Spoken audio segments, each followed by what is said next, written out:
حضرت عثمان غنی تاجر تھے، تاجر گھاٹے کا سودا نہیں کرتے، لیکن نبی پاک علیہ السلام نے فرمایا جو کنواں خرید کے دے گا میں اسے جنت دوں گا۔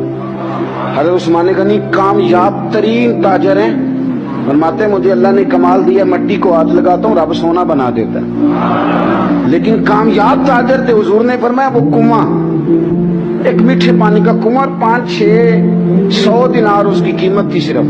تو عثمان غنی گئے اور آپ فرمانے لگے ایک دن پانی مسلمان پیئیں گے، سارے لوگ پیئیں گے، ایک دن تو بیچ لینا، پیسے کتنے؟ تو وہ یہودی کہتا میں نے چونکہ بیچنا ہی نہیں تھا تو میں نے کہا اتنے پیسے مانگو اتنے یہ چلے جائے، تو میں نے کہا 5000 دینار۔